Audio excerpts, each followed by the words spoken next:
to the edge of the universe and back. Endure and survive. Endure, survive. Endure, survive. Fuck yeah, man. Hey, keep it down. We're not out yet. Endure and spoil Vive. This is Last of Us spoilers. It's really stupid, I know. I struggled. I feel like there's a better one out there.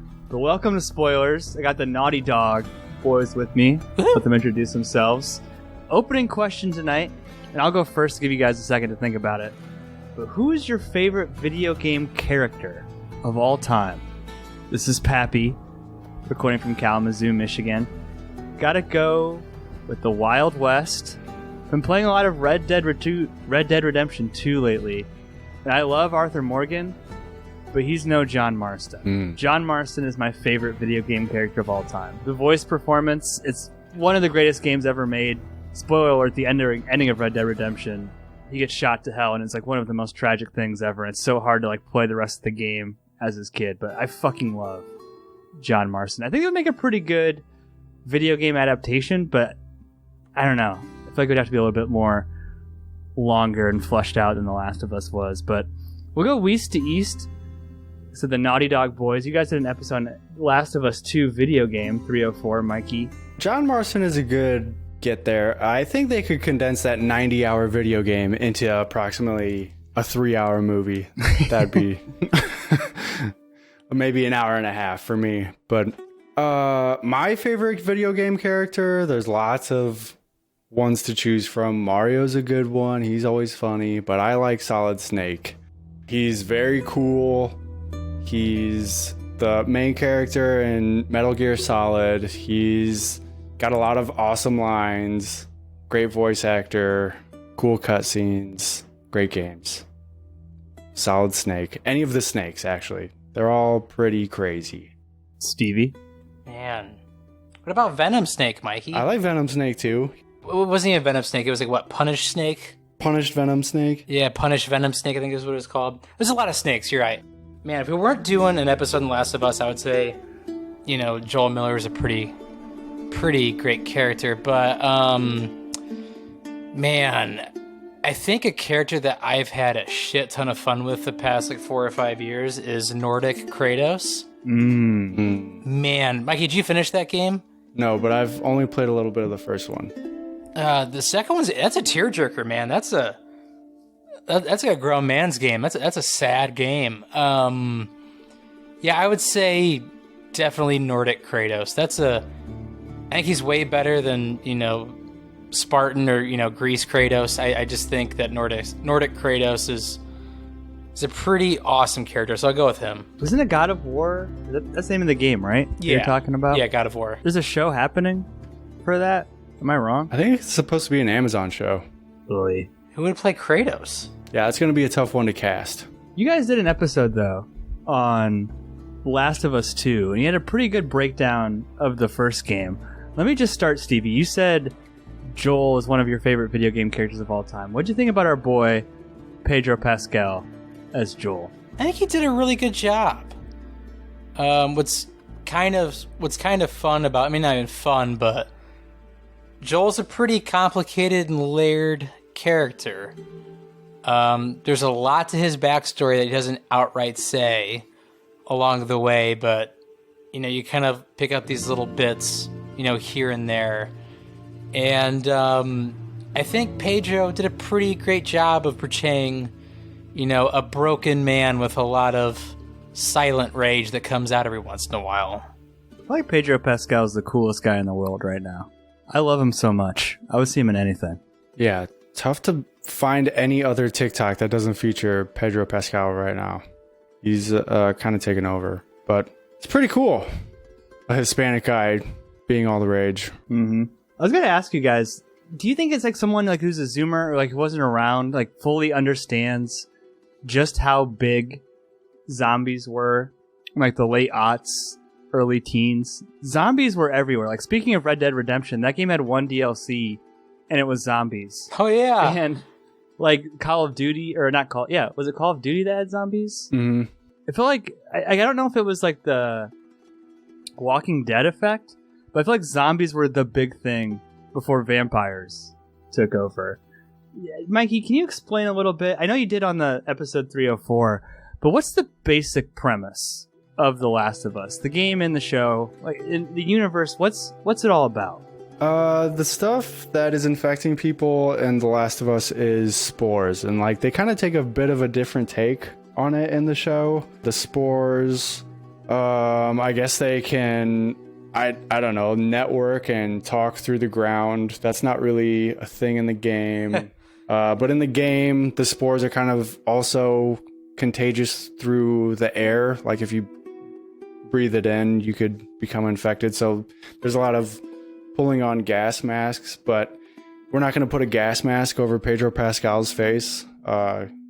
I'm sure he wouldn't like that. He's already got his show. Mando. Yeah, he has to wear a mask all the time. So, I mean, there's not even a lot of infected in this TV show. So, besides one episode, but the infected are just a little bit different. They have more like tentacle-like things that come out of their mouths. I don't know, Stevie. What else? They look exactly the same. The clickers were pretty incredible, not gonna lie. Yeah, that's like the best makeup I've ever seen. That's crazy. The clicker to clicker ratio, like when you can actually tell like they actually applied makeup on somebody, was pretty outstanding. I didn't love the hive mind kind of network aspect of it, but I get it. It never paid off at all. And now it never paid off. Not yet. Do you think it will at some point? Yes. These things cost money, man. Doing a show like this, it can't be cheap, so I get I it. feel like the show did a really good trick of front-loading infected, because in like the last 4 or 5 episodes, there's virtually none. Right. I feel like they put them in the front, so it's kind of like you remember there being a lot. Like there's that whole scene where one kisses her, basically, with the tentacles. And I don't know, you don't see a lot of them later. Do you think it's probably budgetary constraints? I don't know. That's where it's like, oh, this is why The Last of Us is so much better than other zombie IPs, is because it's about the people or whatever. But in the last half of that game, I'm trying to think of all of the zombie encounters that you come into. The tunnel before the hospital is pretty insane. Yeah, but it's mostly you're fighting a bunch of people towards the end of the game. I couldn't blame them for that, because I was kind of racking my brain as to what was happening. I do want to talk about the first couple episodes. I don't want to go episode by episode, but I remember watching the first episode. You guys have played the game, beat the game. I started the game of like 10 years ago, and then I played through it like 4 or 5 years ago, like, but only got halfway through. I remember watching the first episode of this show and like pretty much right away knowing this is probably the best video game adaptation of all time. And there's 1-for-1 scenes, shots of the video game that are like transferred to this first episode. Mikey, did anything stand out to you from the first episode? And can you kind of take us through like the basic setup here of The Last of Us? It gives a lot of depth to Joel's character.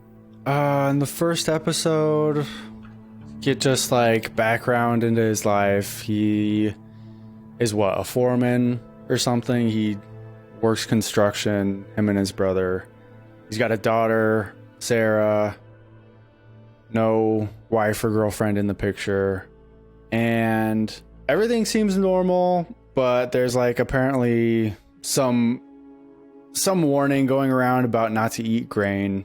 And they're listening to that warning. If you watch the episode closely, I guess they're not accepting food from other people and stuff like that. Mm-hmm. What else happens in that first episode? I don't know. I mean, we get to meet his brother. It has more to do with Sarah than anything. Yeah, they follow Sarah around. She's... Because we don't know Sarah at all in the game. We play as her for like 10 minutes and then get swept away in a car. And then, yeah, we kind of meet the same fate. That's 1-to-1 to the game. Mm-hmm. That encounter with the army guy. It's okay, baby. We're safe. We're safe. Hey, we need help. Stop! Please. It's my daughter. I think her leg is broken. Stop right there! We're not sick. Got a couple of civilians on the outer perimeter. Please advise. Daddy, what about Uncle Tommy? We're gonna get you to safety and go back for him, okay? Sir, there's a little girl. But... Yes, sir. Somebody, we've just been through hell. Okay, we just need... Shit. It's okay, baby. You're safe. Don't move. My daughter's hurt. Her ankle. Stop right there. Okay. Easy now. We're not sick. I got 2 civilians by the river. One of them injured. Ankle. What about Uncle Tommy? We're gonna get you somewhere safe first. Then we'll go back for him, okay? Okay. I'm sorry, repeat. Hey, no one told you to move. Yes, sir. Yes, sir. Yes, sir.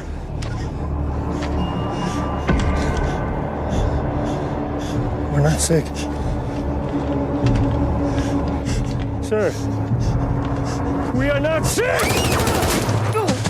The car scene is like a literal same shot. Like I remember that specifically from the game. There's stuff that's like more, I don't know, just like explained or expanded upon in the show that is just kind of brushed over. None of the bread stuff or the grain stuff is ever explained in the game. I don't remember, but just a lot of extra little context into stuff not already in the game. There was an episode, like I don't remember if it was the second or third episode, but there's a whole intro sequence of Indonesia pre the breakout, I think, or like when it's first happening. That explains it.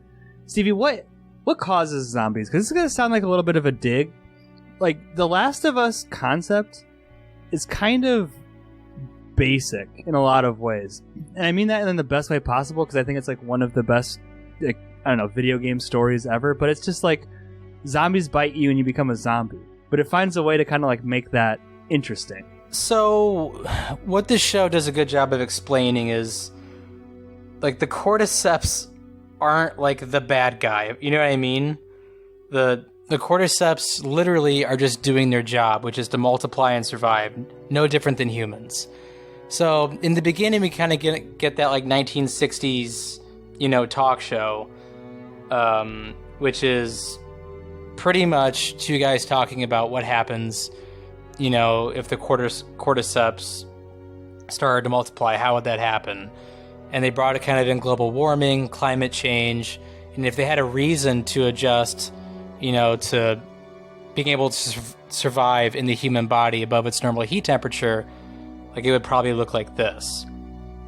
So I like that kind of Indonesian intro a lot, where they're talking about kind of ground zero of the spread, and that poor professor was just like bomb the entire city because she knows how fast this will spread. I thought it was going to be like every episode was going to have that little intro, but I feel like the show, I think you said this, Mikey, the show's like more committed to building out the world, and that like especially shines through in episode 3. But really quick before we get to that, there's 2 main characters, Joel, played by Pedro Pascal, and Ellie.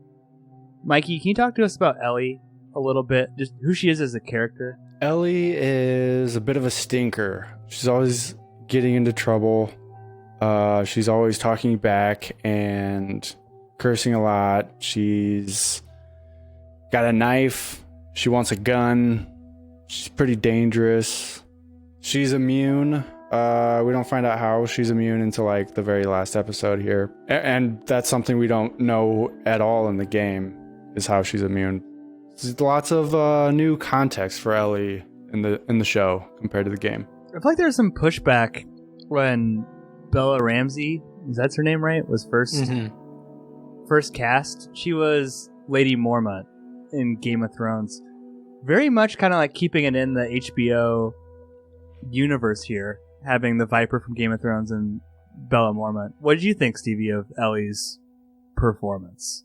I thought it was pretty good. She's 17 years old? Yeah, I think so. And she's English too. Like when you watch the behind the scenes, her accent is so different than Ellie's. I was fucking shocked. I was like, "That's what she sounds like." Yeah, I know exactly. I thought she was pretty good. I thought she did a little bit of 1 to 10 sometimes, but I'm not going to criticize that young of an actress trying to play a role like this. That some of the episodes, season did have pacing issues, and that's not her fault. So I thought overall she was a pretty good Ellie. She's a little more bloodthirsty than video game Ellie. Yeah. As of right now. As of right now, yeah. What do you mean by that? That first encounter with that guard outside, she's like looking at Pedro as he's bashing that dude's face in. I don't know. Like, that doesn't happen in the game. I don't think Ellie's not looking at you like that. No. Like this Ellie, she's kind of like more aggressive as well. Like when they get to Tommy, she's pretty aggro for no reason. I don't know. Maybe I'm just like, I haven't played the game in a while, but this Ellie just seems pretty aggressive for the most part. They live in things called QZs, which are quarantine zones. And the world is just like totally gone to shit. It's a post-apocalyptic world. Pedro Pascal has to get Ellie to some unknown hospital in the Midwest. We were going to move Ellie out of the zone tonight, but we won't make it anywhere like this, not for a while anyway. So now I'm thinking you're going to do it. The hell I'm not we going are. with them. Let me take her. Tess, we don't have time for this. Oh, you don't have time? Who is she? To you, she's cargo. We don't smuggle people. Sorry. I can do it. Kim, you don't have a fucking ear on your fucking head, could you please? There's a team of fireflies waiting for her at the old state house. I know what's out there. We were going with an entire squadron for that very reason. But now I don't have a truck, I don't have a squadron. Fedra's 5 minutes away. What I do have is you. And I know what you're both capable of.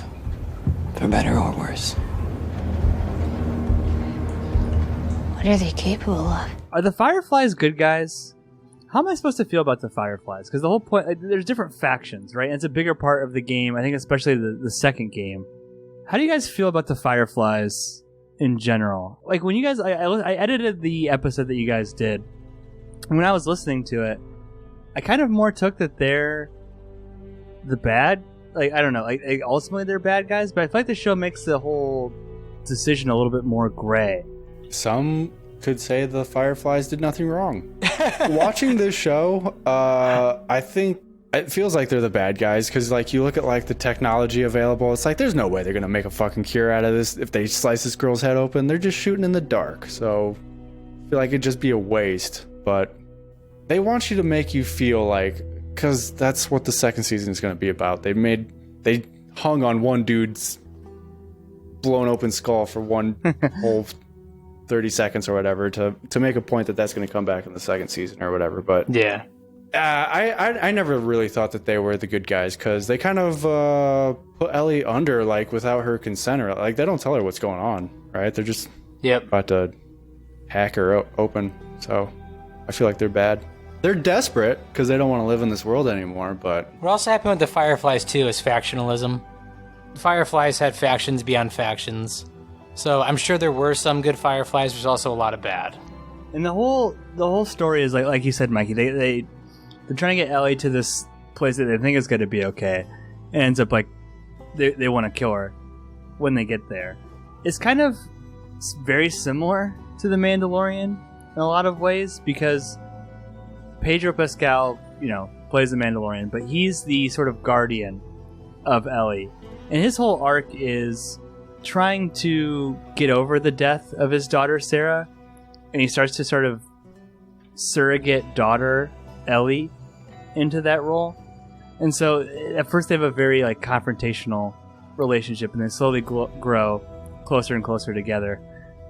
Stevie, can you tell us about the character Tess though? Because Tess sets out on this journey at the beginning, and when you look at the IMDb credits, almost no characters have multiple episode credits, right? Which like it's very much like a single story, like self-contained adventures here. And Tess is one of the ones that has like 2 credits. But I feel like if you didn't play the game, you would think Tess is going to be like a major character throughout the series, but she dies.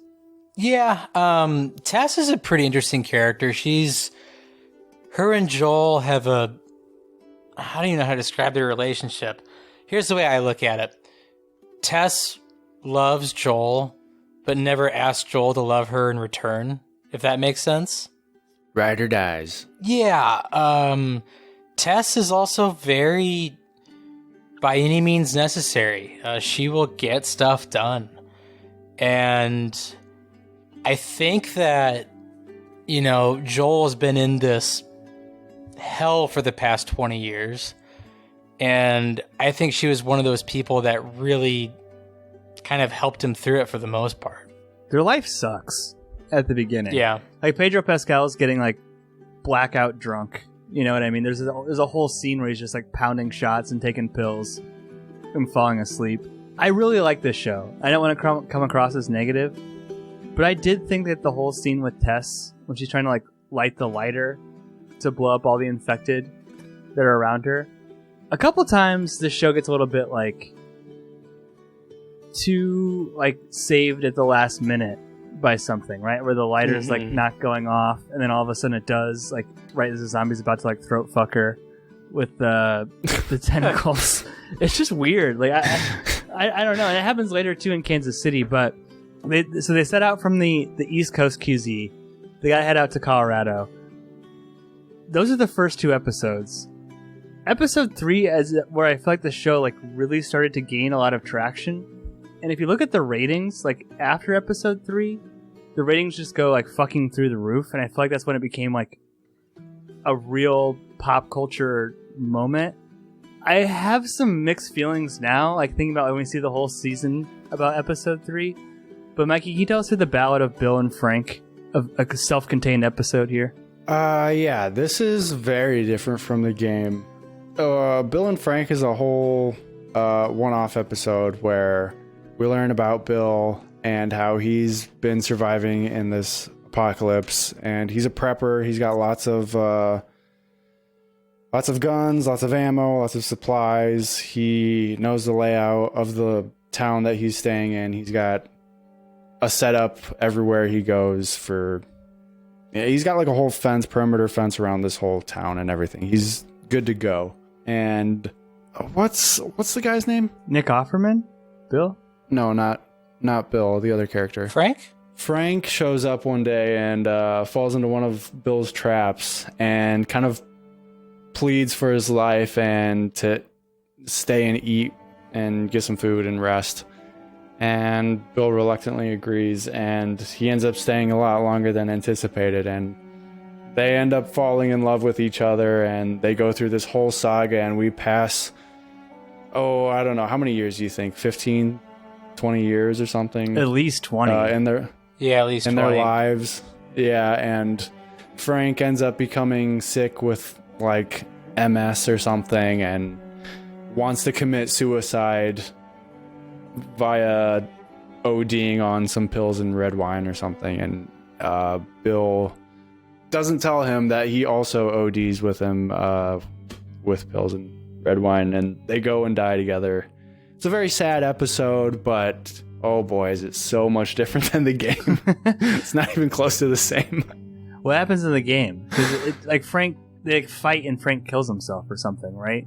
And Bill's like an actual character who interacts with Joel. Well, you follow Bill in the game, and you just like go around and have encounters with zombies and like, I don't know, maybe people at some point, but all there is of Frank is you bump into a corpse hung in a room with a note left that said "fuck you, Bill" or whatever. I always hated you. It was a spiteful one. Yeah, but Bill was pretty upset when they run into that room, but it seemed like their relationship was much, much different compared to the game. They split the town in the game pretty much. Like, this is my side of the town, this is yours. So like when episode 3 came out, it was heralded as like one of the best episodes in television history. And I think as like a standalone story, it's insanely compelling. Like these two characters like falling in love, and you know, everything you said, Mike, like the whole prepper attitude and living their life together. And Frank really shows Bill how to love, or like how to love life. You know, like Frank's got this zest for life. Frank, by the way, played by What's his name in White Lotus, Stevie? Oh, Armand or something? I was shocked when I found out it was the same guy. I was like, holy shit, this guy looks totally different. And the way he talks and everything. I don't know. Like the thing of it is like now that we have like a 9-episode series covering like a 20-hour game or whatever, that was an insane amount of like screen time to spend on a story that really just builds out the world. Mm-hmm. I don't know, Steve. Where do you come down on episode 3? Episode 3 was necessary because that was pretty much the launching point for Joel to understand that he had a purpose. Wait, what do you mean? So I think Joel was kind of on the fence on how far he needed to go with Ellie. And, you know, Nick Offerman left that note for Joel, meaning it for Joel and Tess. But I think he read that note in the vein of, like, this is actually about me and Ellie. About how to protect somebody, you know. And I think that was kind of his calling to being like, all right, we're going to take this to the end. Whether Joel, like, knew it or not at that point. I think that note really affected him. So I know a lot of people didn't like it because it didn't evolve a lot of our main characters for the most part. It was very much standalone. But personally, as someone like who played the game and got more backstory for Bill and Frank, I loved it. Mm-hmm. It's a bold fucking choice by your boy Craig Mazin to love Craig to put the narrative on pause and like, okay, we're just gonna build out this whole like depth of how they're able to get supplies. It feels weird as just a one-off of one character. One episode gets one character, and like not on the back end of that happening again of another. I don't know, maybe like Tommy or something. What's he been up to? But of course, we don't get that in the game either. So everybody wants to know what Tommy. Yeah. Tommy's been having severe PTSD for the past 20 years. So to me, it feels weird in the context of the show that there's not another one-off episode on like the back end of this. But I guess it doesn't so much matter because I can't think of anybody like that in the second half of the game anyways. I guess David, but he's a bad guy. Yeah. I said it at the beginning, like the spoiler was endure and spoil Vive. But who could forget? I can't, one of the best. I kind of wish Frank didn't tap out. Like I know it's like Frank had a severe physical, like he's probably living in pain. Probably had ALS, man. And listen, I get it. I'm like, you know, pro euthanasia and everything. But like I feel like a lot of the whole point of the show is to just like keep going. Even to the point where in a later episode, like Ellie's friend says, "You don't ever give up." Frank kind of gives up. I mean, so does Bill. Bill gives up even more. Yeah. And Bill's whole existence was about prepping and surviving. I think this is a mirror to the final episode. How so? Because Frank was given a choice and Ellie wasn't. Ooh. Frank went out on his own terms because he was given a choice and he knew what he wanted to do. And that's that. And, you know, Bill took it as, I'm going to let you have that choice, but just so you know, I don't want to live in a world where you're not in it. And if you mirror that with Joel and Ellie, Ellie was not given a choice by the Fireflies nor Joel, but Joel decided for her that before you're taken from this world, I'm going to do everything in my power to make sure that you're not. So I think it's a good mirror for the final episode. Okay, I actually like that a lot then, if that's like kind of like setting that whole setup up. Because it's a betrayal. I mean, you know, Joel. You can say Joel betrayed the world, but he betrayed Ellie even more. So you're kind of coming down on what Joel did was wrong. No, at the end. I know how to read it. That's how other people read Joel's decision, is that he's a bad guy because he denied the world a vaccine, possibly. He's not a bad guy. But like that shit was never going to work. No. It's never even called a vaccine, though. It's called like a cure. Which I don't know how that's going to work. That's a bold claim. Yeah, like it takes like a clicker and be able to inject them with Ellie's blood and like they unclicker. Like I don't know. Well, the thing is too is like Joel's kind of jaded by that by now, which is he's heard a million times, "Hey, we have a cure. Hey, we have a cure." Joel's an old man, and if I I don't know. If I had one criticism of the opening episode, like, there's no way Pedro Pascal looks like he's, like, in his early 30s or whatever Joel's supposed to be. But, like, yeah, Joel was there at the beginning. Like, he's seen it all. You guys are talking about differences from the game. I haven't played the game, or I haven't played the game all the way through. But there's no equivalent of Kansas City. Pittsburgh. So Pittsburgh is supposed to be Kansas City? In the game, it's Pittsburgh. In the show, it's Kansas City. What goes down here? Because this is where it starts to pivot from being about the infected to being about the people. So, in the game, Mikey, I'm sure you agree with me, like, this is where, like, people become scary, right? Like, this is when we kind of get our first taste of, like, fuck. Yeah, the people chasing Sam. Yeah. Like, it's just people chasing other people for violent reasons. And, like, you know, if I remember correctly in the game, it's been probably, 2-3 years since I played it. You know, there is that kind of beggar part where a guy comes out in the middle of the street and he's like, hey, help me, help me. And Joel recognizes it right away because Joel did do that to people and murder innocent people. He was on that side. And so that's pretty spot on to the part where they crash into that, you know, kind of that convenience store to where he's killing people. That's pretty spot on. Like, Kansas City to Pittsburgh is a pretty good mirror between the game and the show. But there's including Sam and Henry. But there's no, like, Kathleen.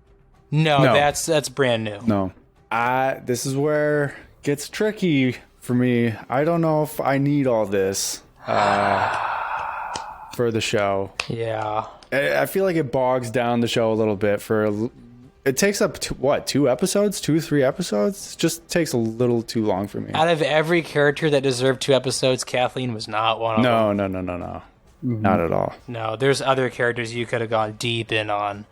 And, you know what? Like, Neil Druckmann, he's a genius. These are his characters. This is his property. He can do whatever the hell he wants. But in my personal opinion, I didn't need to see 2 episodes of Kathleen. Mm-hmm. I'm wondering, like, why spend so much time on a character that was never in the game either? Like, why are you trying to inject this bizarre story? And it was, like, hard to follow the story for a while in the first place. Like, we don't get context into what Sam or Henry had done to piss Kathleen off. Dude, I'm not gonna lie, like, I mean this in a great way, but I feel like for a lot of viewers, if they didn't play the game, there's not a lot to go on a lot of it.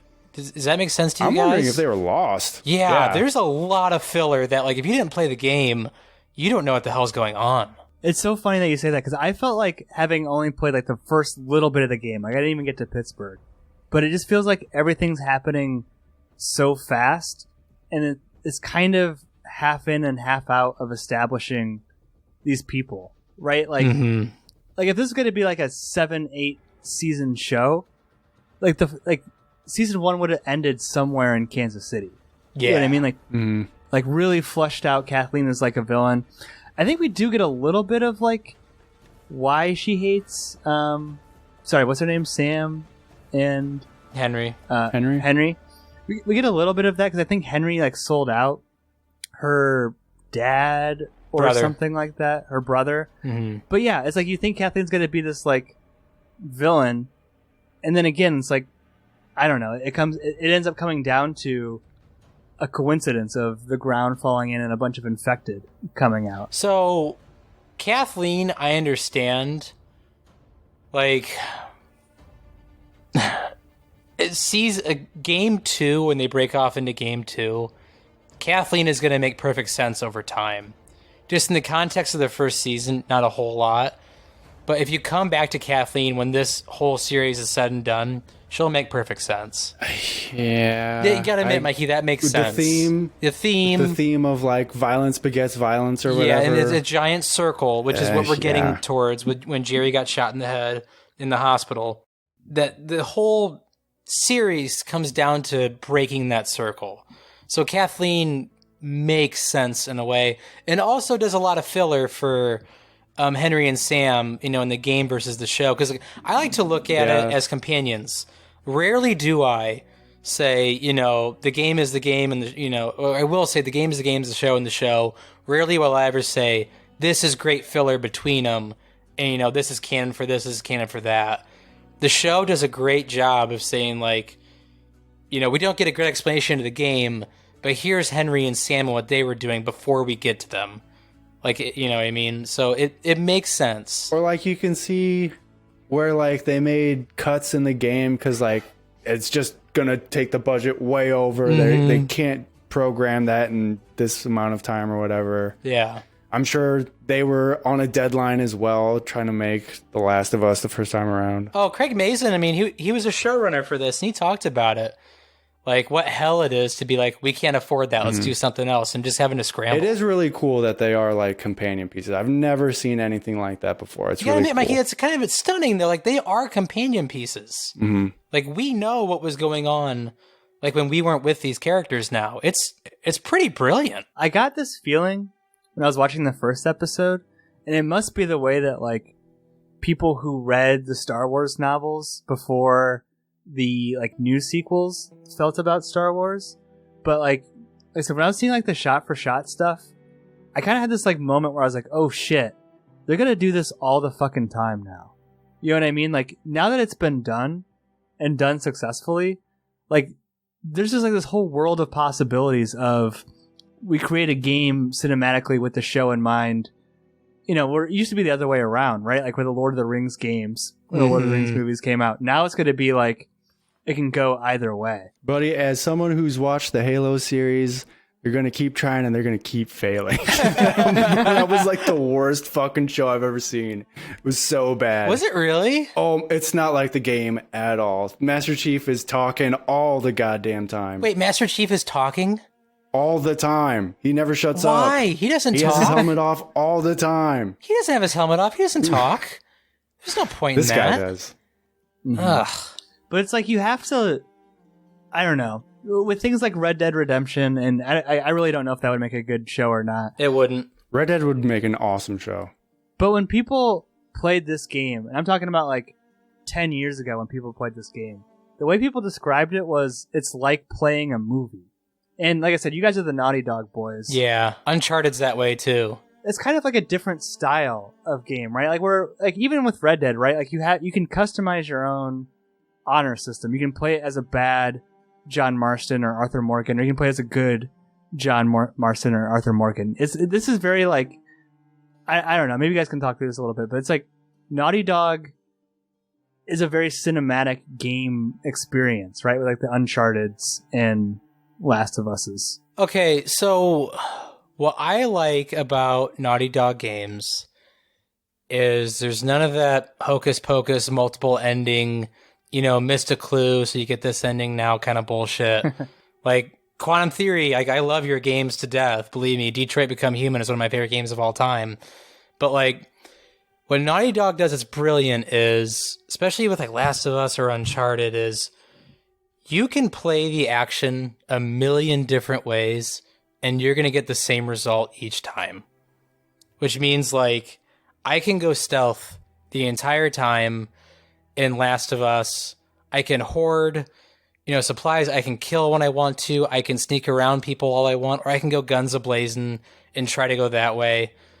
You know, I can kill people in different ways. I can kill the infected in different ways. I can decide not to kill. I can, you know, skin a cat a million different ways with Last of Us or Uncharted. And by the end of it, Joel Miller is still going to carry Ellie out of that hospital. And that's what I really love. Different means to the same end of a story. But I do think, like, I don't know, like, there's, like, a moment, like I said, I barely played the game. But when I'm watching the last episode, and you have to give Ellie a boost up, and she, like, sends down a ladder for you. Like, I did that, like, 10 times in the little bit that I played. You know what I mean? It's like, they get it. I laughed really hard when that scene came on. I laughed really, really hard.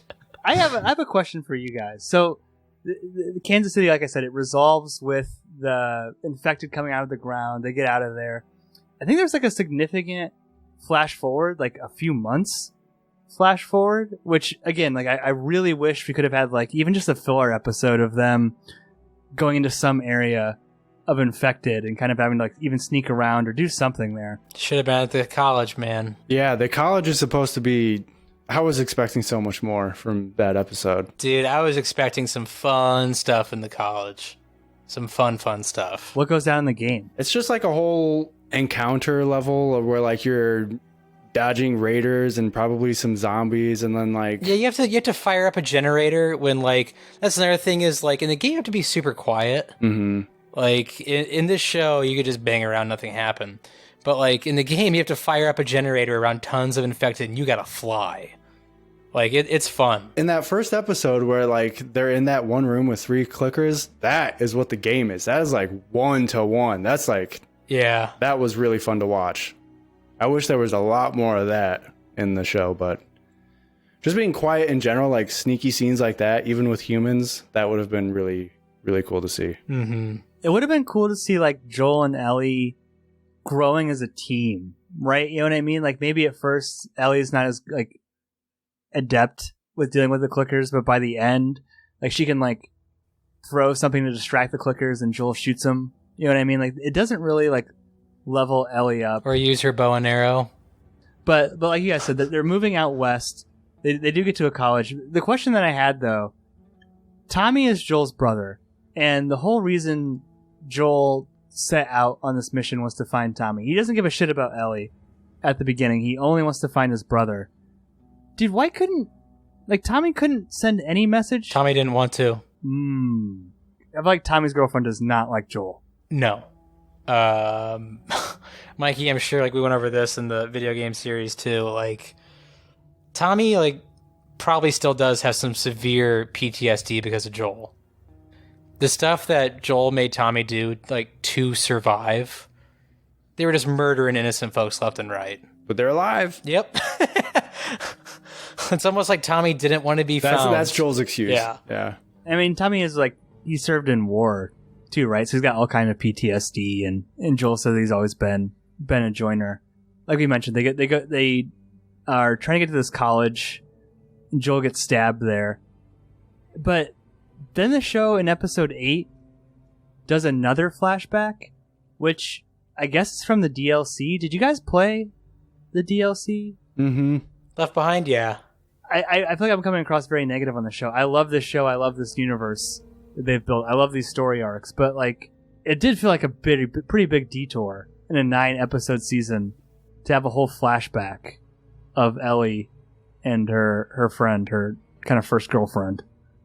What happens there, Mikey? Dig us through it. Yeah, so it's Ellie in the QZ in Boston, and she has a roommate, but she's not around. I guess she like escaped. And so Ellie is in gym class or something. She gets in trouble for listening to music. Somebody wants to beat her up or whatever, but she's a fighter, so she doesn't take any crap. And then she ends up getting talked to by like, I don't know, their principal or whatever they have in this QZ. He's like trying to convince her that if she straightens up her act, she can like become more than just like a patrol guard or something in this society, and she can like have power over the girls that are bullying her because they're so much dumber than Ellie.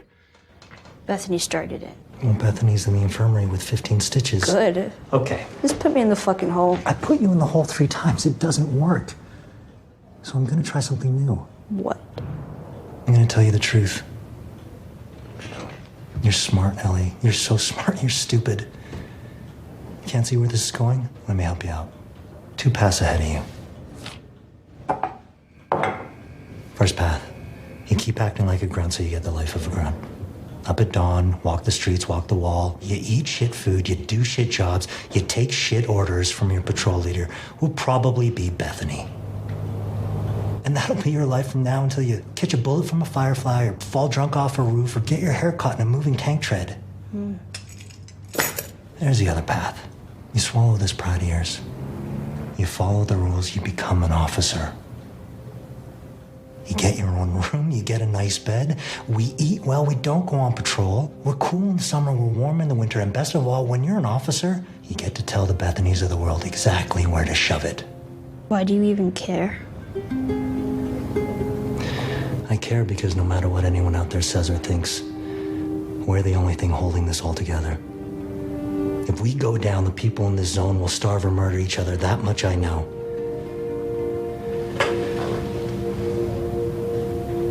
There's a leader in you.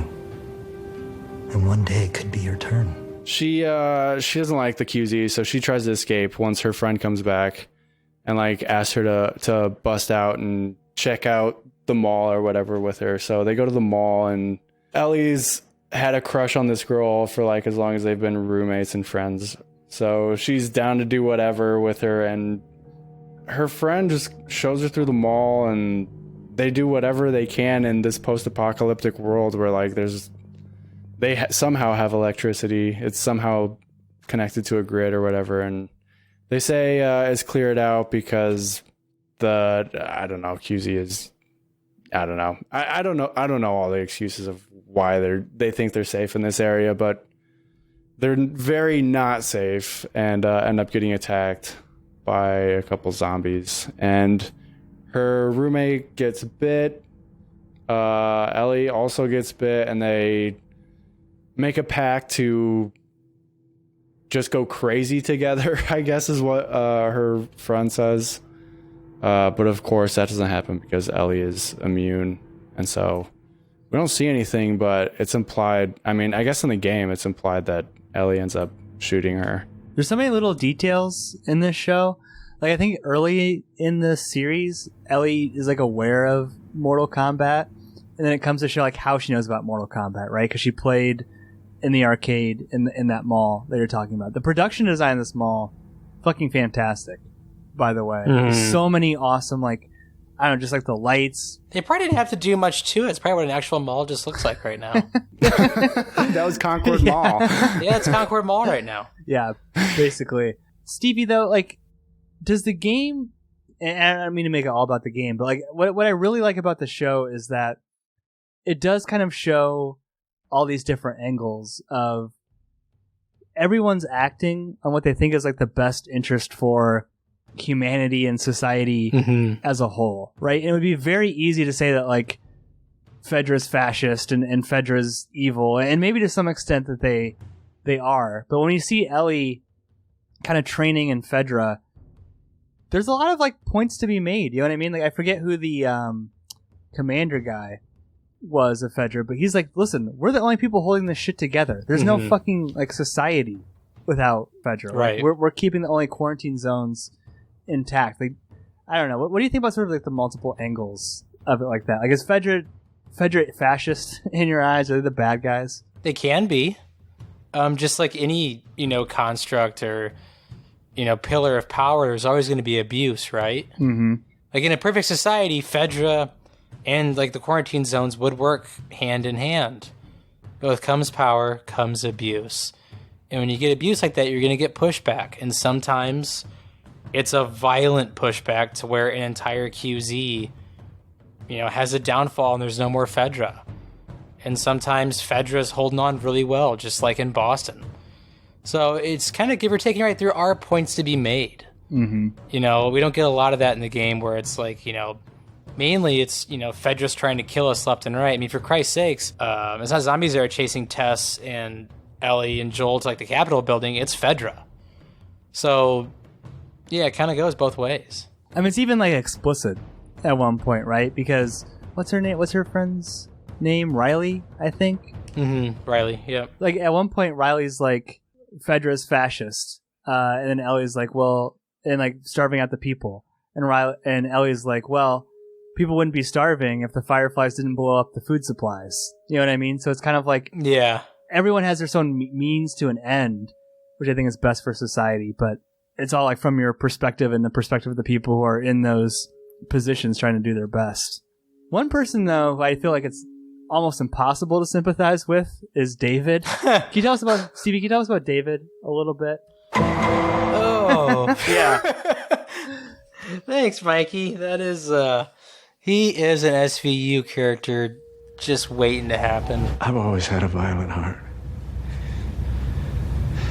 And I struggled with it for a long time. But then the world ended and I was shown the truth. Right. By God. No. By cordyceps. What does cordyceps do? Is it evil? No. It's fruitful. It multiplies. It feeds and protects its children. and it secures its future with violence if it must. It loves. He's one of those characters I thought we needed to spend more time with. I thought it would have been beneficial to the show to spend more time with David. I just didn't feel like one episode was enough, especially for how big his character really is. And David is a leader of, what do you say, 50, 60 people? That sound about right? Yeah, a small band. Growing smaller by the minute. Yeah, and tastier by the minute, too. But he's this kind of religious nut that's just holding people to, trying to keep the society together.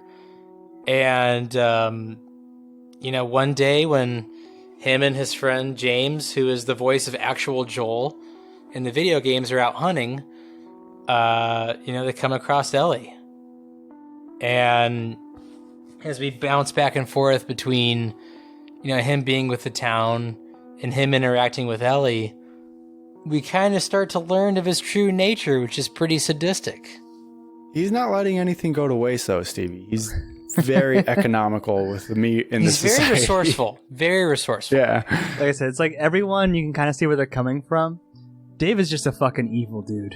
There's nothing redeeming. Dude, he's pure evil. And you kind of think for a little bit, it's like, oh, David's not that bad. He ends up being a horrible person. Like, he wants to make Ellie his bride, right? Like, that's kind of like his pet, yeah. I guess it's like kind of implied that he was pretty, because like what he says, he had a wife and kids before, and I guess I don't know if they're still alive, but I was like implied. I think that he was pretty abusive to them as well, or wanted to abuse them as well, and then the society collapse just like let that happen more easily or something. Just from what he was saying, I don't know. Mm-hmm. He says some creepy stuff. And it's funny, too, because it's like everything... This is beyond where I played in the game, so I didn't know exactly what was going to happen. But I assumed, just the way that like, stories usually work, that Joel was going to wake up, you know what I mean, and come out and save Ellie. Ellie saves herself.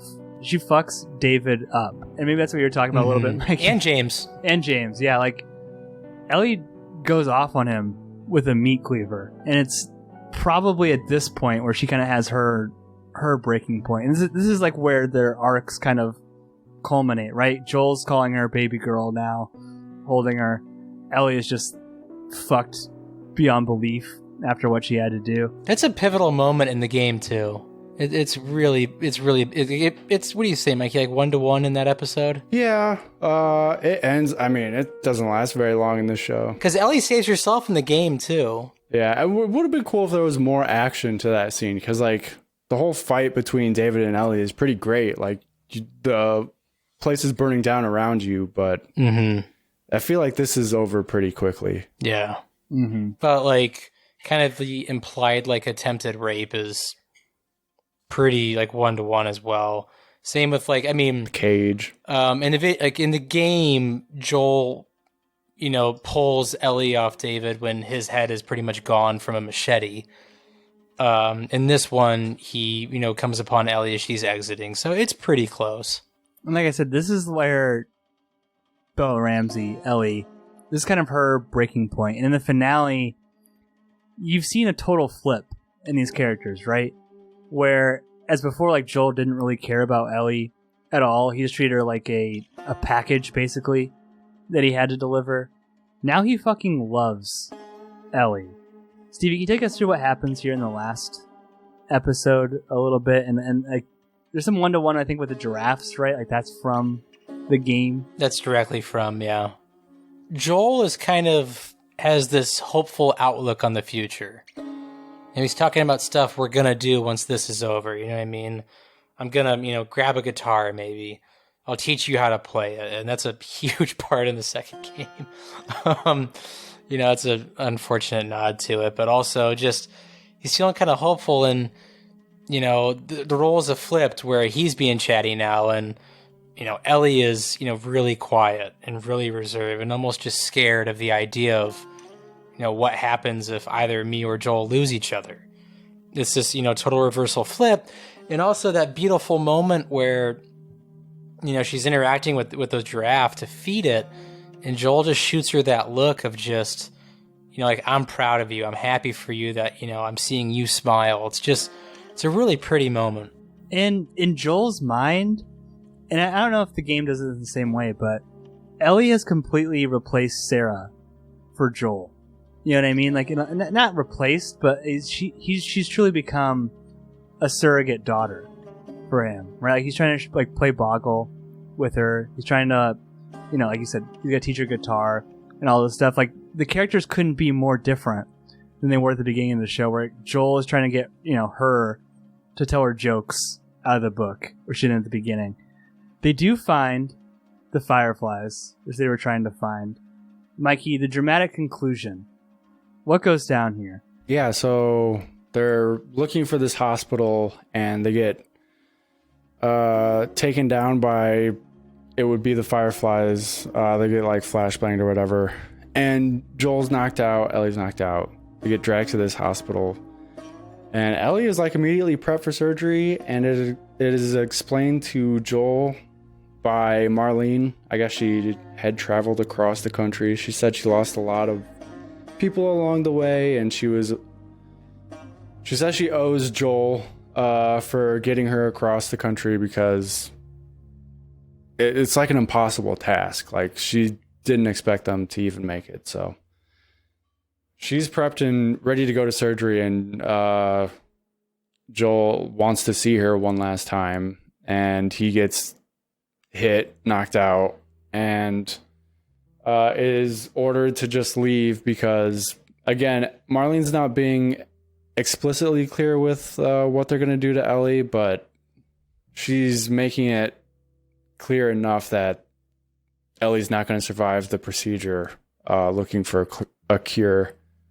And Joel is obviously angry. He has to leave. Marlene says she wishes it could have gone differently or whatever, but if he tries to do anything, to shoot him. And so they're leaving down the steps. This is different than the game, and he ends up taking out the guards that were following him, and then he goes on a rampage, a cinematic rampage throughout the hospital to get to Ellie. And the pivotal key scene for next season is going to be this operating room scene.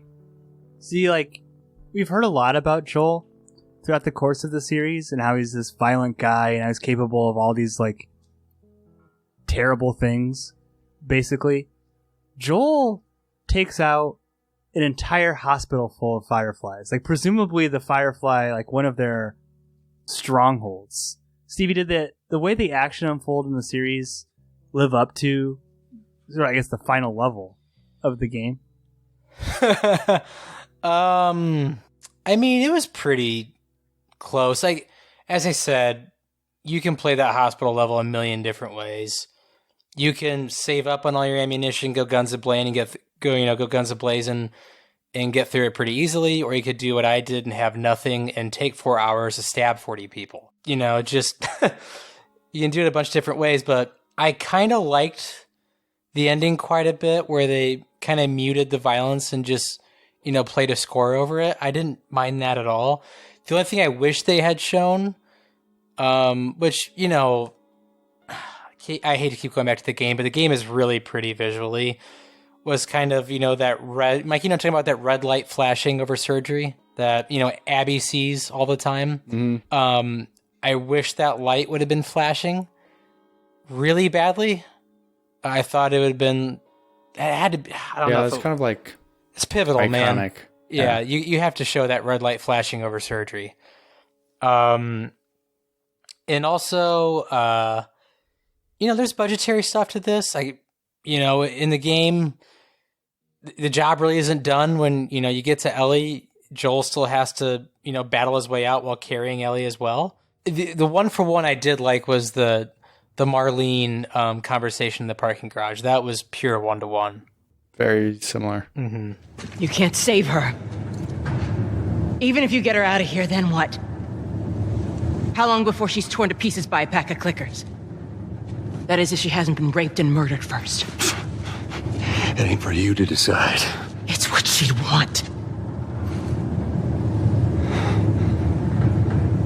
You know it. We can't keep her safe forever.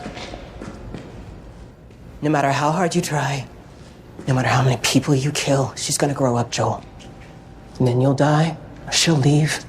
Then what? How long till she's torn apart by infected or murdered by raiders? Because she lives in a broken world that you could have saved. Maybe. But it isn't for you to decide. Or you. So what would she decide, huh? Pretty cold-hearted by Marlene, right? Like, I don't know. You saw this baby basically being born. It's one of your best friends. To not even give Ellie the choice. I don't know. Like when I'm watching the series, I'm thinking about like, who do I think are the good guys? I can't side with the Fireflies just because they don't give Ellie the choice. You know what I mean? Like, Ellie probably would have chosen to sacrifice herself. And I think Joel knows that, right? Like, early in the episode, she's like, we have to see this thing through. We've come too far. No, I can't just go chill with you in Wyoming. We have to, like, finish what we started. And I feel like Joel, deep down, knows that. You're getting into part 2 territory here. Yeah, no It's shit. all pivotal to their feelings towards each other in the second game. Deep part 2. Well, I guess you guys have played part 2, but do you have any, from a, like, you know, just as you consuming the story perspective, do you think what Joel did was right?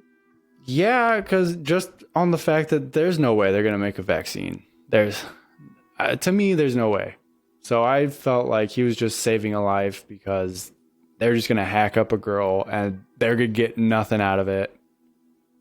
And like, if you wanted to do this, why you couldn't find, I feel like it'd be safer to bring the doctor to Boston or something. Do a different way if you really wanted to do that. Maybe do it when she's like 5. So she really doesn't have a choice. But I don't really know why they waited so long for Ellie to be of age to be able to kill people much easier. I don't know. What about you, Stevie? Do you think what Joel did was right? This could have been the future of humanity. You could have saved the world. You just let Ellie die. But that's not the point of the story. I know. No. Do I think what Joel did was right from a macro perspective? Absolutely not. But any father, I mean, even if he hadn't lost his daughter, say that was his daughter, would burn the world to the ground before like he let his daughter die for something like that. Mm-hmm. So, like, that's what's kind of beautiful is like, yeah, he's going to let the world burn, but his world is still alive. And he's willing to pretty much, you know, come what may, anyone who's played the games knows, for, like, to see Ellie grow up. Like, he's not going to lose another daughter, per se. And that's kind of the beauty of the story. Mm-hmm. Yeah, that's the best part of the story to me, because, like, Marlene had no idea that Joel was going to transform in this way, right? Like, when they set out from Boston, to Marlene, Joel's just a piece of shit. You know what I mean? Like, he's one of the worst people that she knows, and she would assume that if he completes this, he's just going to go about his merry way. She didn't know all this emotional depth would be added and they would bond so strongly. But the season 1 ends with Joel looking Ellie in the eye and swearing, lying, by the way, but swearing that what he told her was true. That, you know, he didn't actually kill everybody in the hospital. And the last words of season 1 are Ellie saying, okay, believing him. But you can tell there's a little bit of hesitation there. You can, and that, I don't know, Billy Ramsey does such a good job. You can tell that she doesn't fully believe Joel in the scene. Anything I missed or any other final thoughts you guys had from this first season? I think I told you this like a month and a half ago, Pap. There's no way they're going to be able to do all this in one season without it feeling like rushed, right? Yeah, and like I said, there's a pretty huge time jump at one point where it jumps ahead 3 months. But yeah, that's a good point. You think it felt rushed though, Stevie? Just in general? Just in general, yeah. There's some parts. I mean, like, you know, I love the DLC. Like, I don't think the Riley and Ellie part needed to be an entire episode. I think there's places we could have gone, like other places we could have gone. Even if we don't spend a lot of the time with the infected, which I think I pretty much know why.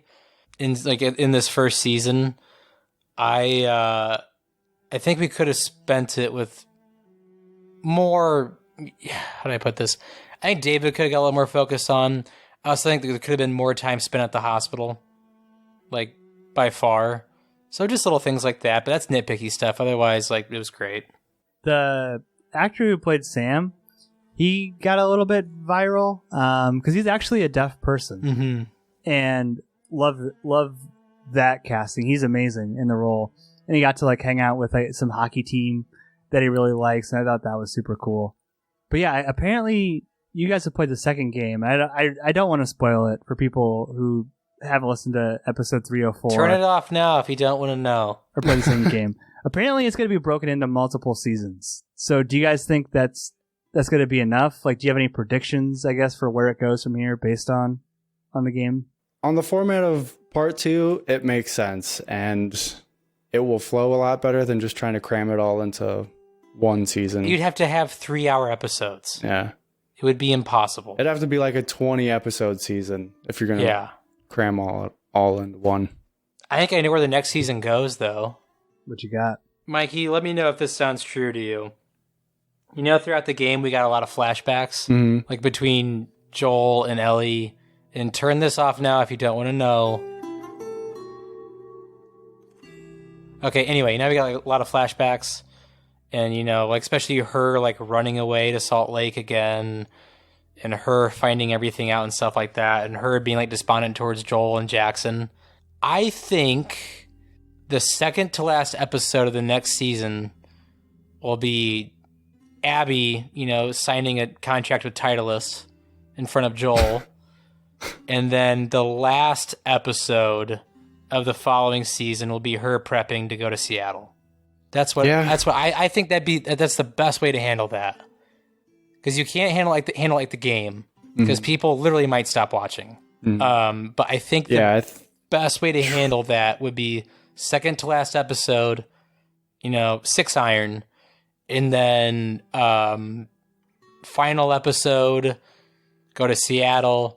First episode, I think would be a great place is to open up on the hotel, where her and Joel are going through the hotel, and the bloaters running through the walls trying to kill him. That's a great place to open. I just don't think the TikTok kids are ready for what happens. I don't think they're ready, my friend. It's just don't think they're ready. No, like people will. Whoo!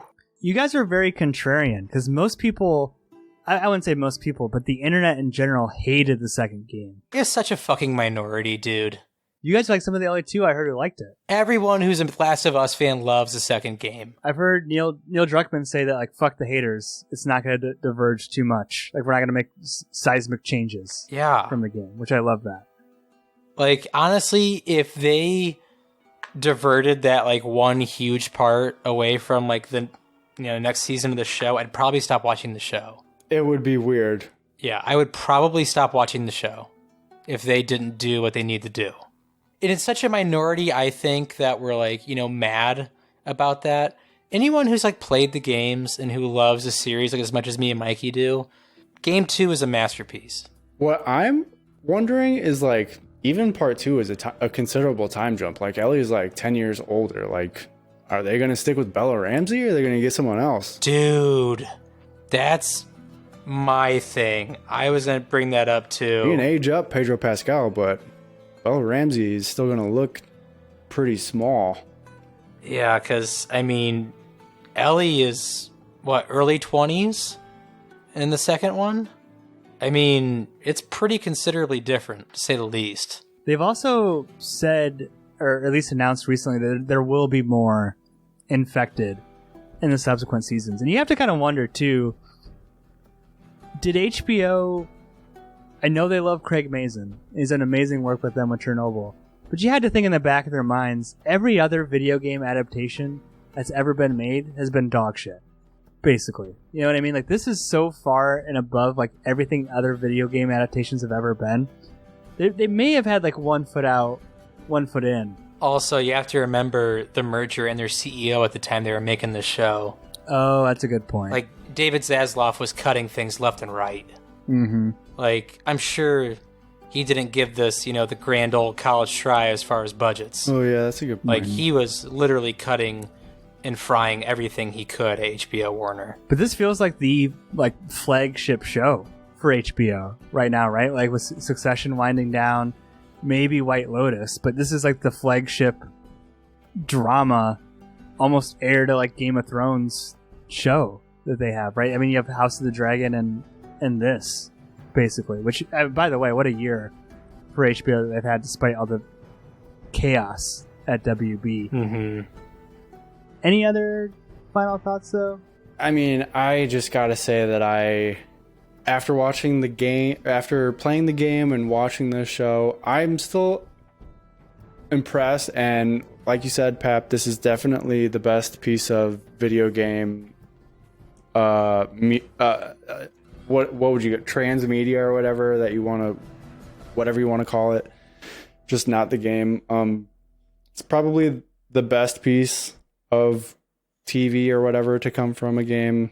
It's just still the acting in the game, Stevie. I don't know, dude. They are out of their fucking minds in the game. The acting is so good. It is unreal. You can't touch it. No, and like the way that they talk to each other, it's just the voice lines are like burned in my mind. It's so good from the game. So if like you have never played the game and think this is good, you are going to totally love the game if you ever play it, because I just feel like it's acted so much better. And like, this is Pedro Pascal and Bella Ramsey. They're really good actors. I think it's just so much better in the game. And it's amazing that it's so much better in the game. Yeah, and like, I can't explain this enough. Pick up the sticks and play Last of Us Part 2 and Part 1 if you haven't played that already. You can play it on as easy as you want. You can just walk through it now, apparently, at this point. If you play it on PS5, you can make it so easy, yeah. Or watch it on YouTube. Like, seriously, I mean, honestly, Last of Us 2 is my favorite video game of all time. Like, it's not close. I can play that game literally every day for the rest of my life and not get bored. And it's like, I mean, honestly, Mikey, Part 2, since we went through Part 1 so quickly, has to be at least 3 or 4 seasons, in my opinion. When you get down into like the Seraphites, you know, the different infected. There's a lot of shit that happens. Dude, Yara and Lev. 2 is like a 40-hour game. So Easy. There's a lot of stuff that happens. The Yara, Lev, Abby, like trio are some of my favorite like video game moments you'll ever like find. I mean, the opening, like when Abby gets knocked out and taken prisoner by the Seraphites, where, you know, they're reading her scripture about the disemboweler. That's like some of my favorite shit in video games. And honestly, I hope they kind of go full with it, because the Seraphites, that's brutal. Like, what they do to their victims is absolutely brutal. And Pappy, for those who don't understand, like the Seraphites are a cult that kind of want to go back to the old ways before electricity, if that makes sense. Like Amish, basically? Like the Village? Like the Village, but militaristic. It's like the Amish, but less fucked up, basically. Oh, it's real fucked up, dude. Up. It's in like Yara and Lev and Abby are great.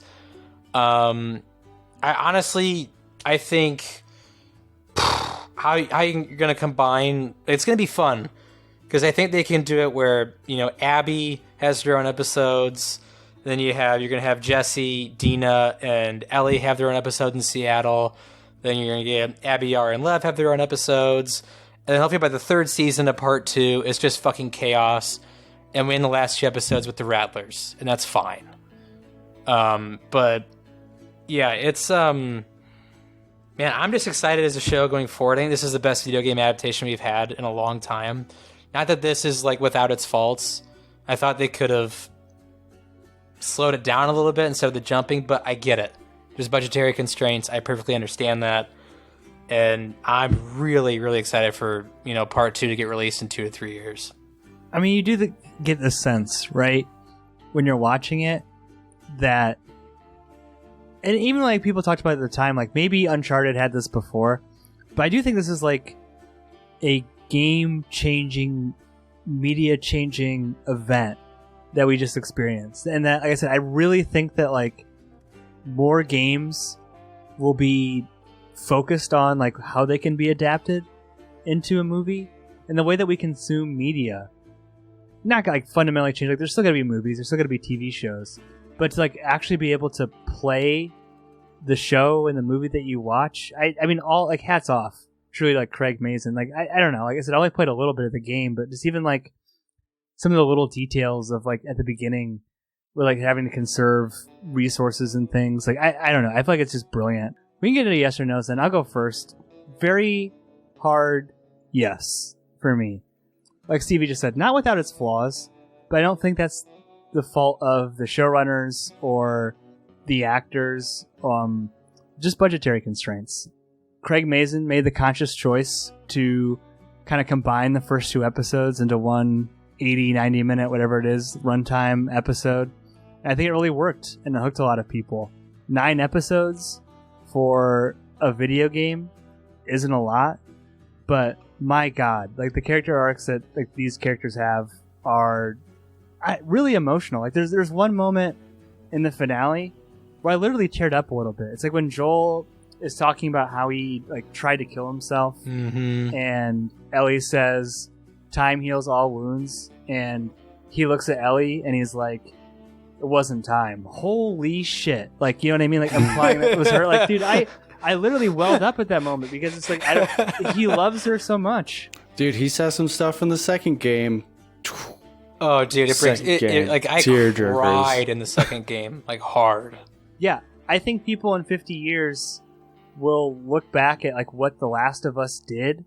I'm talking about the game and how, like, you know, people at the time were saying this is the best video game ever made. Like if you were in like the early 2000 teens and you Googled best video games ever made, Last of Us was always 1, 2, or 3.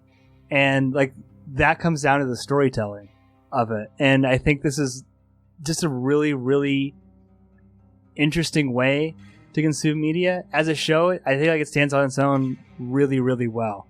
I'm excited that the next game's going to be drawn out into a couple more seasons. I think the more they can slow down, the better. But yeah, the best video game adaptation of all time, bar none. Mikey? It's a hard yes. We love that it's like a companion piece to the OG game.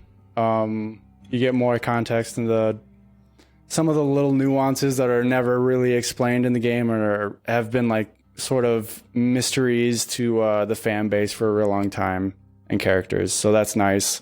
It's really cool to see that implemented so well in 2 different forms of media that complement each other. I think that's really cool. It would be amazing to see more of that kind of stuff. Metal Gear Solid movie. But that's also what Metal Gear Solid 1 was like the first game that people were like, oh man, this guy's trying to make a movie here in a video game. And then Last of Us is like the first game that people were like, oh man, this is like a game worthy of actually becoming that movie. And people have been talking about this specific thing getting made ever since that game came out like 15 years ago. And it's so cool to see that it's actually been done, and then it's actually been done so well.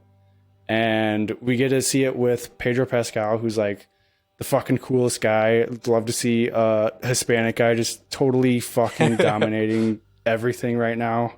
Bella Ramsey is great.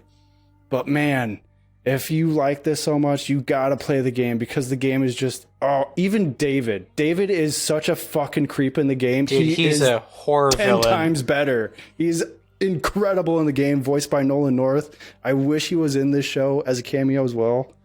But oh man, the game is so good, so fucking good. I really have no idea how they're gonna chop up the second season, because that game is just a beast. It's so fucking Stevie, you just reminded me of all of the Seraphite stuff. I forgot about scars, that stuff. bro. That is a whole fucking separate storyline. That's a really long branch of the game. Mm-hmm. But there's just so much to that game. I don't know how they're gonna do it, but it's exciting to see what this show can become. Yeah, because like Pap said, WB is going through some problems this last couple of years. So if they're fine next year or whenever they're in production again and it goes smoother, it'll be interesting to see how well the show can actually turn out. So hard yes. I hope it was good. I hope it's even better next season. Mikey, what's one thing that you want to see in the second season? Like that's from like the game that you're like, this has to be in there. Spoiler, you got to give me the Rat King. Bro, I gotta see that the guy. Rat King. I remember you guys talking about see that me a Rat King. on the podcast. Oh, the fucking Rat King. God, that was the most scared I've ever been playing a video game. Real quick, Stevie, before you go, just speaking of the voice actors, it was a total mindfuck at the beginning of the finale because I'm like, damn, this lady sounds and looks a lot like Ellie. Come to Ellie's mom in the show. Yeah, that is Ellie. It is Ellie. It's like, holy shit. Like, yeah, when she was like grunting and kind of screaming, I was like, oh, there's Ellie. Second thing, David Zaslav, I know you're a listener of spoilers. This has got to be a top priority. Like, fuck all the other Game of Thrones spin-offs. Fuck whatever else you have in the pipeline. This should be your bread and butter. And I would love to see like I don't know. This is speaking more macro, but like a company, not Disney, but a good company that's like actually focused on these kind of dual stories, right? Like we're going to make an incredible video game and incredible like TV show, movie companion piece to it. I really think that's going to be the future. No, not a TikTok. But Stevie, yes or no? Yeah, this is such a hard yes. Like, Pap, like, you kind of like brought me back to it. The part where, Joel looked at Ellie and said it wasn't time, like, killed me inside.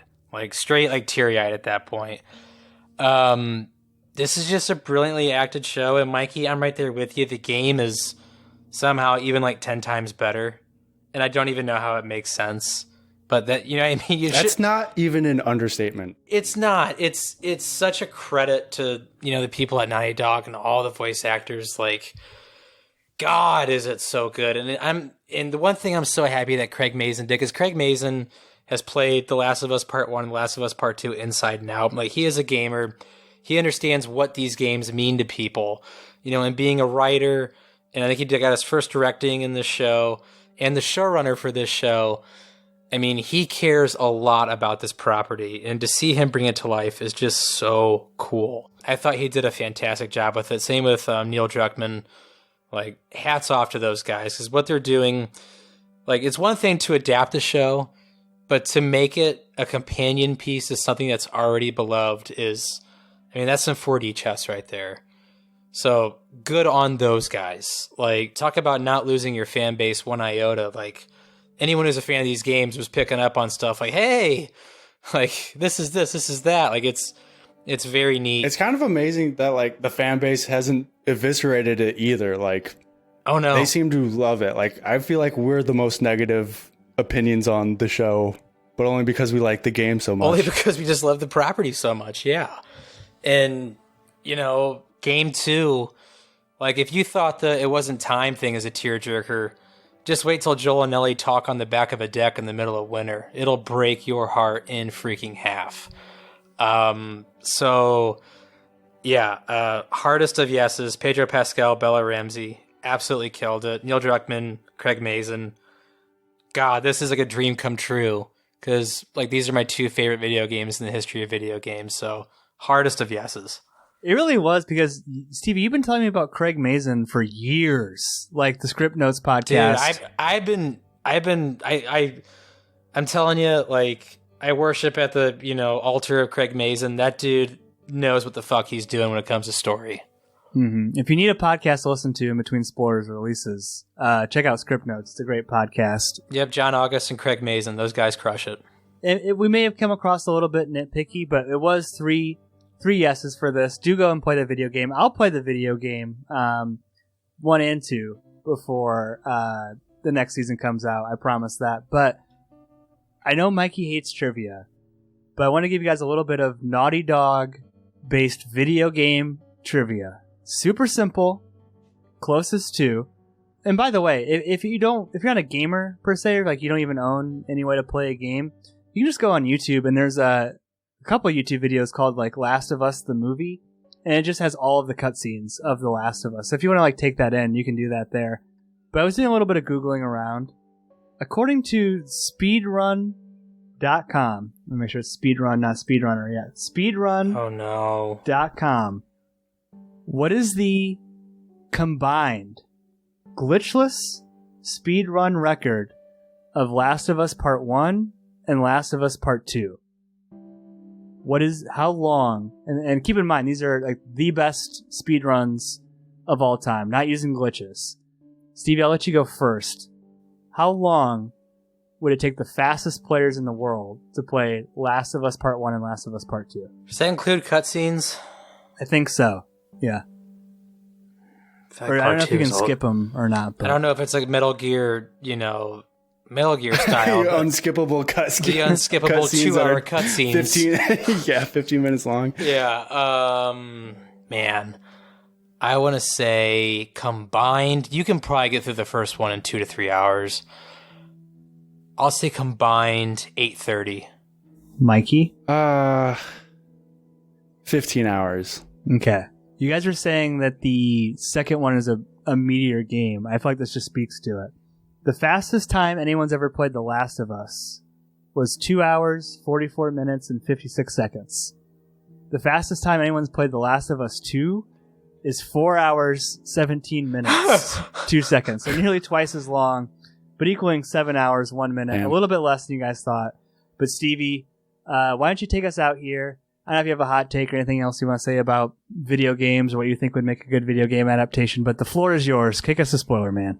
So my whole thing is, I think we have to be really careful about video game adaptations going forward, because all it takes is one, 1990 Super Mario Bros. Adaptation to throw this shit back in the cellar again. Mm-hmm. Like, I'm serious. That's all it takes. Video games are a very hard thing to, really, really hard to adapt, just for the simple fact that the story has to be absolutely incredible. I mean, I would love to see, Dead Space brought to life in a show. That's a good or one. in movie style. But you know what?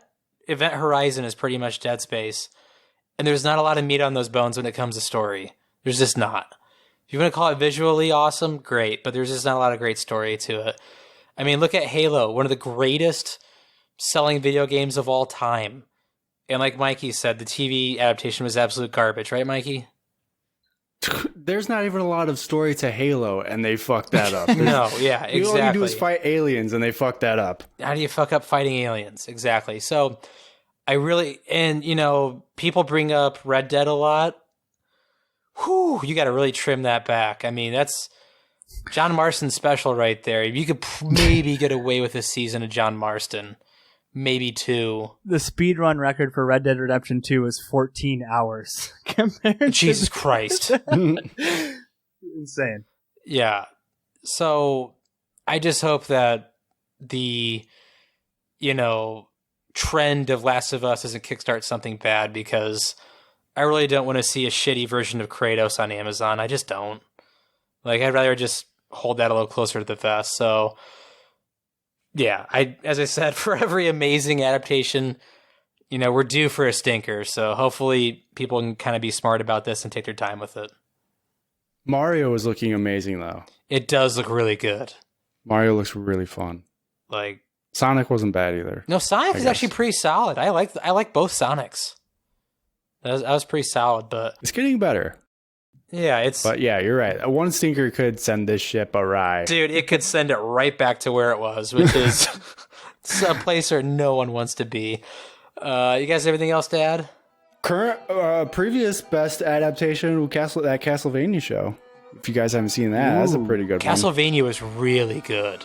That's a really good show. We still need to finish that off. And by the way, don't say we didn't like this. We loved it. Gave it 3 hard yeses. Just in case anyone wants to complain. Yeah, you're talking about like my favorite series of all time, so it's like I'm gonna nitpick here and there, but absolutely love the show. All right, well, if that's it, that was spoilers.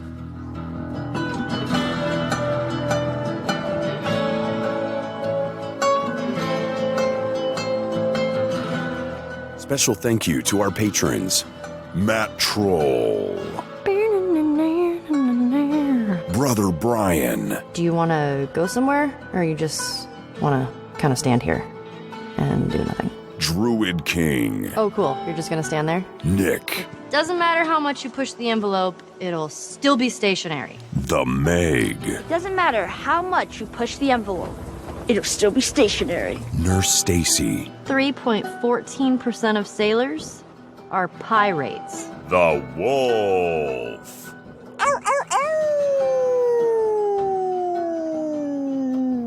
A moon rock tastes better than an earthly rock because it's meteor. Oh man, that made me hungry. Barky 420. What did the mermaid wear to her math class? An algebra. Like algebra. Davy Kerr. I walked into my sister's room and tripped on a bra. It was a booby trap. Total Movie Recall. I tried to catch some fog earlier. I missed. PK. I stayed up all night wondering where the sun went. Then it dawned on me. Oh, I get it. Spencer. Why did the Scarecrow get a promotion? All right. Because he was outstanding in his field. Gail. Joe! What? Can I ask you a serious question? Yeah.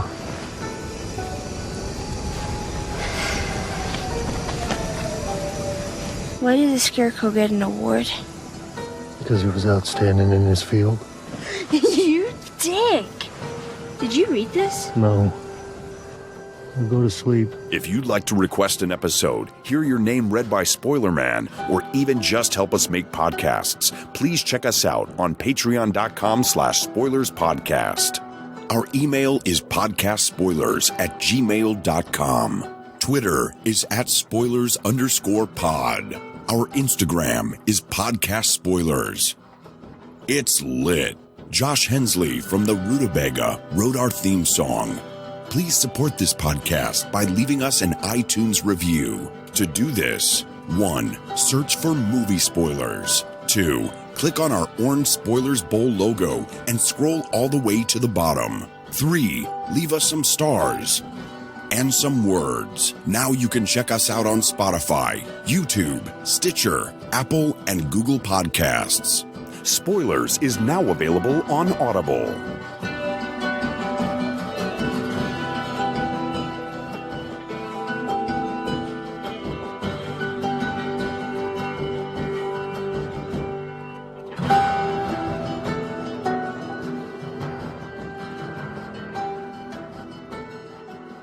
Dude, a Red Dead show is gonna 1000% happen. There's no way it doesn't. I don't know if it's gonna be good, but it's... Dude, Westworld, I think, fucked that shit up, man. They spent a lot of money for very few eyeballs. It'd be hard, like... I don't know. The thing about John Marston is, his voice is so iconic, too.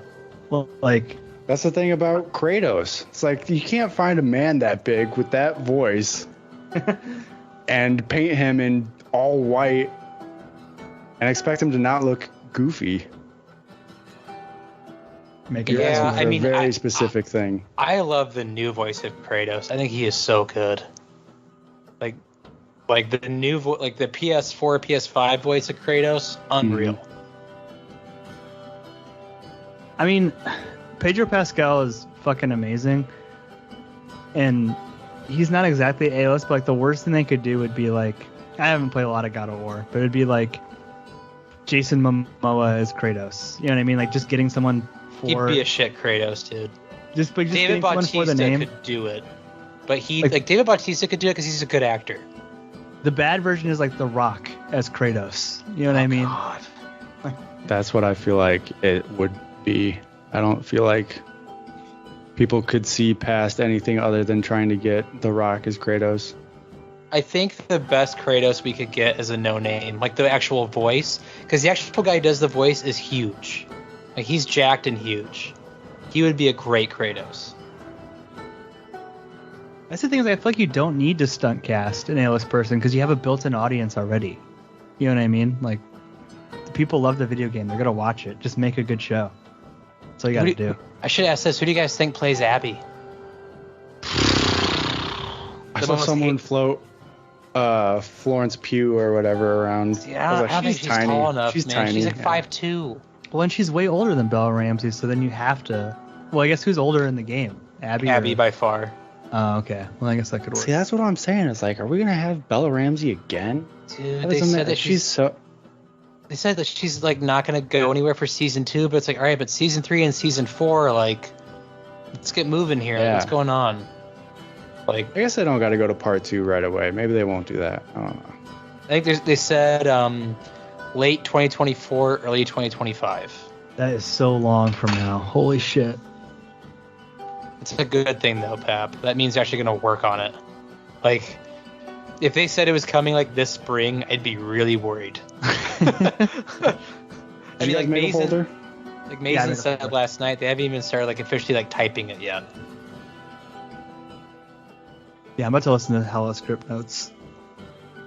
Yeah. Has he just been pumped? Have you listened recently? Is he taking a victory lap? Well deserved. He took a long victory lap for Chernobyl. He took a pretty good victory lap for Mythic Quest with Rob McElhaney. I forgot about that. Yeah, he did a lot of work on Mythic Quest, and now I think he's relieved because he was pretty, like, he wouldn't say he was worried, but you kind of get that voice in your head like, this is a pretty big IP, like, don't fuck it up. Mm-hmm. Guys ready for some sloppy steaks? Slop them up. Glass house, white Ferrari, lives for New Year's Eve. I said was. I know your dad used to be a huge piece of shit.